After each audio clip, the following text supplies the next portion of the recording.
Assalamualaikum warahmatullahi wabarakatuh. Selamat pagi Sobat Planter. Selamat pagi para petani kelapa sawit. Pagi ini 24 Juli 2025.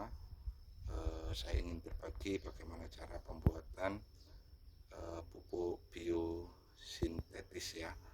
Sebagaimana video saya sebelumnya, apa sih pupuk biosintetis dan bagaimana cara pembuatannya. Nah, oleh sebab itu mohon dukung channel ini dengan cara like, subscribe, dan nyalakan lonceng notifikasi akan mendapatkan notifikasi untuk setiap video yang saya buat. Mudah-mudahan ini bermanfaat untuk teman-teman sekalian. Mari kita lanjutkan. Apa sih pupuk biosintetis? Pupuk biosintetis merupakan pupuk sintetis, penggabungan pupuk sintetis atau pupuk kimia dengan mikroorganisme bioaktif ya, atau bioaktif mikroorganisme. Nah, jadi di sini ada dua unsur, yang mana unsur yang memberikan nutrisi cepat dari sifat-sifat pupuk sintetis dan atau kimia, dan kemudian pupuk yang mengandung mikroorganisme yang mana ini untuk pertanian berkelanjutan ya. Untuk kita tentunya hal ini cukup menarik bagi saya, dan dari penggunaan saya sebelumnya hal ini cukup efektif ya untuk diterapkan pada perkebunan kelapa sawit saya yang saat ini di usia tanam memasuki usia TBM 2 dan juga di usia TBM 3. Oke, kita lanjut. Apa saja yang kita butuhkan untuk membuat pupuk biosintetis versi saya? Mari kita lanjutkan. Pertama yang kita butuhkan adalah air ya. Air kita butuhkan ini sebanyak 18 liter air. Nah, yang mana air ini kita bagi menjadi dua. Pertama 2 liter kita taruh di wadah yang kecil ini. Kemudian 16 liter kita taruh di wadah yang besar ini. Terus untuk selanjutnya kita juga membutuhkan beberapa pupuk sintetis atau pupuk kimia. Di sini saya menggunakan pupuk ZA untuk kandungannya yaitu 21%, dan kandungan sulfurnya yang memiliki kandungan sulfur 24%. Kemudian saya juga menggunakan pupuk ZK ya, atau KCL. Nah, KCL ini yang ZK memiliki kandungan KCL-nya yaitu kandungan kaliumnya yaitu 50%, dan juga ada kandungan sulfurnya sekitar 17%. Kemudian untuk fosfatnya saya menggunakan Postgreen ya, yang mana Postgreen ini memiliki kandungan unsur fosfatnya 20%, kandungan kaliumnya 20%, kandungan kalsiumnya 20% juga, dan 13% memiliki kandungan magnesium ya. Nah, tentunya ini cukup menarik untuk pupuk Postgreen ini karena terdapat 3 kandungan unsur juga. Kemudian saya juga menggunakan pupuk mikro majemuk ya.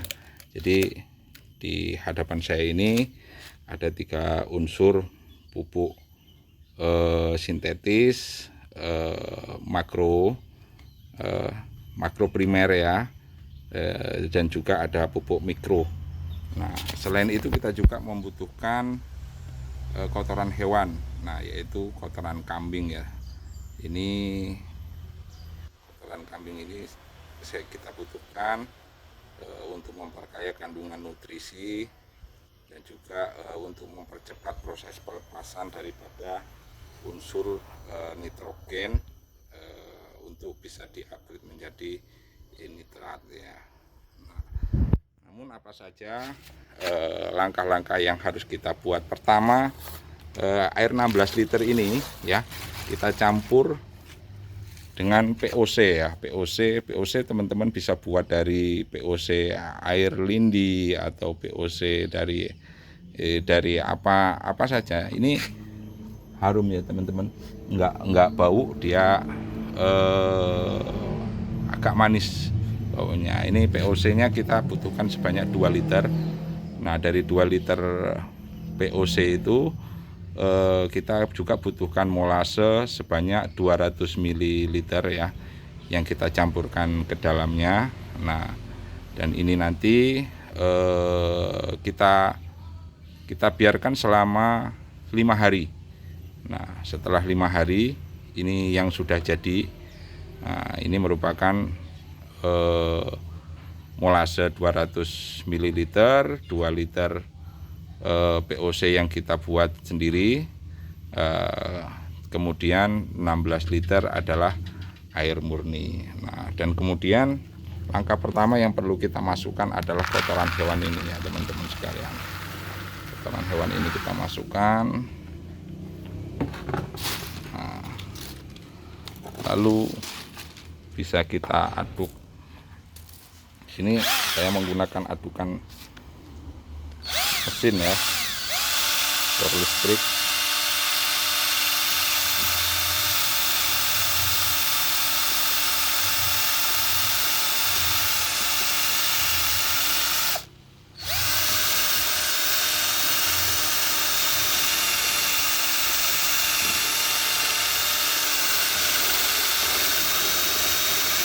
Tujuan pengadukan ini sebenarnya untuk mempercepat proses pelapukannya ya, dan memang masih ada beberapa nanti saat setelah 15 hari ini pun tidak akan hancur semuanya, masih ada beberapa yang tidak bisa hancur, tapi setidaknya itu pun nanti jangan sampai dibuang ya. Nah, ini tahap pertama. Nah,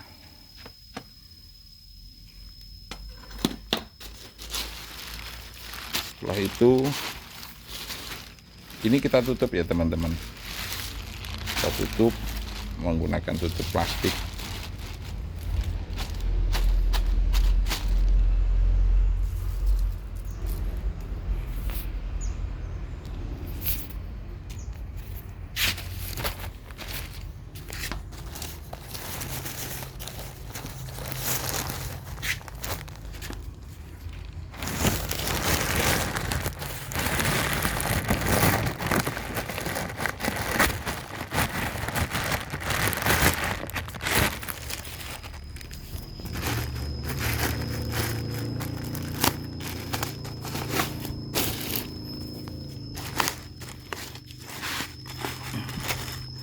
Kemudian kita tutup seperti ini ya teman.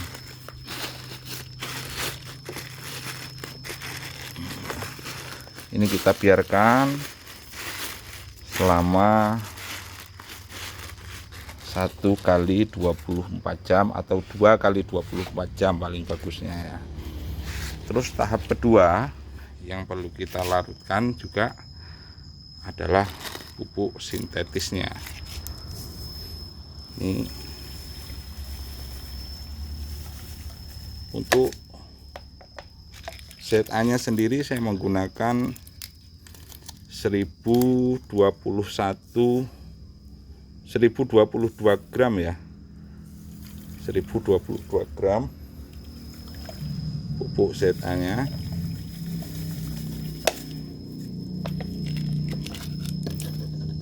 Untuk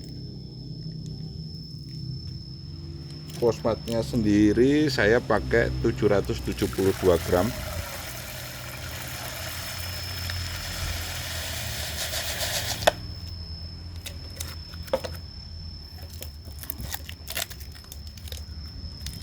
Terus kemudian untuk pupuk kaliumnya saya menggunakan 206 gram ya.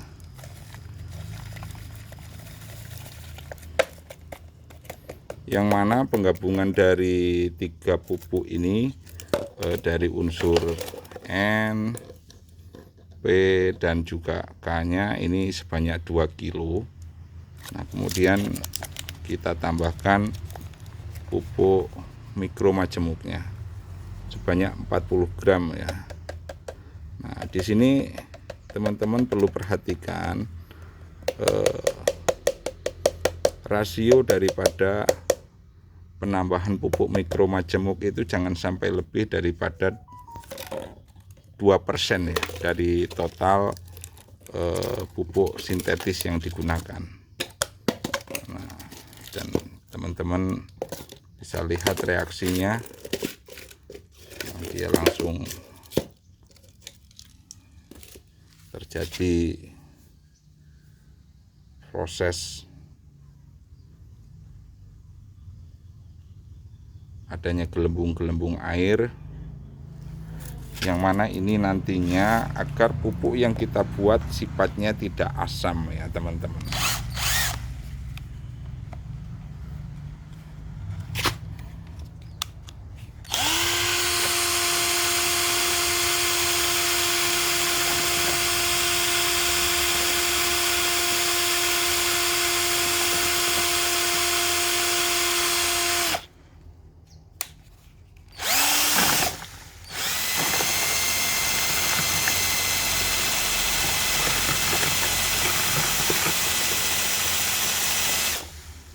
Kenapa ini tidak saya campur langsung ya teman-teman dengan pupuk kotoran hewannya? Tujuannya adalah membantu mempercepat proses pelarutannya sendiri ya. Percepat proses pelarutannya. Setelah 2 kali 24 jam nanti ini bisa digabungkan dengan pupuk yang ada di sini dan di tempat yang sudah disediakan, tentunya tempat yang lebih besar. Nah, karena kalau pupuk ini dimasukkan ke wadah yang satu ini tidak akan masuk ya teman-teman sekalian, tidak akan muat. Nah, dan itu pun nanti ketika dia digabungkan, karena dalam POC yang saya gunakan itu sudah terdapat sejenis mikroba pengurai fosfat, penambat N, dan unsur-unsur lainnya, yang mana kalau ini nanti digabungkan ini tingkat penguap tingkat gas yang dihasilkan cukup tinggi. Makanya kalau untuk ditempatkan di wadah yang kecil ini tidak akan muat, dan biasanya saya taruh di tempat yang ini ya teman-teman. Nah, tempat yang ini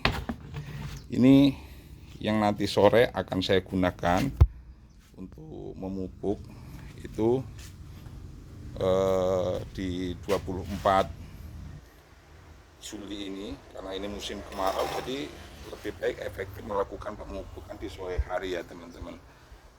Yang mana pupuk yang di tempat yang besar itu tadi memiliki kandungan 26, 18, 11, yang mana 26-nya adalah nitrogennya, 18 fosfat, dan 11-nya kalium. Dan pupuk yang kita buat ini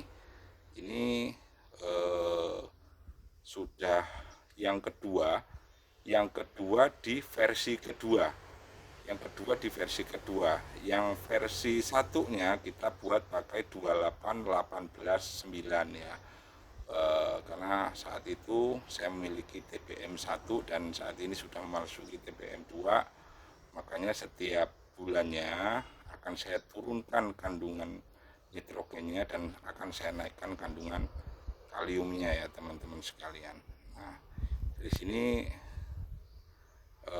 mudah-mudahan bisa membuatnya nanti sendiri di rumah, dan jika memang ini bermanfaat, tolong dibagikan video ini. Saya akhiri, wabillahi taufiq wal hidayah. Wassalamualaikum warahmatullahi wabarakatuh.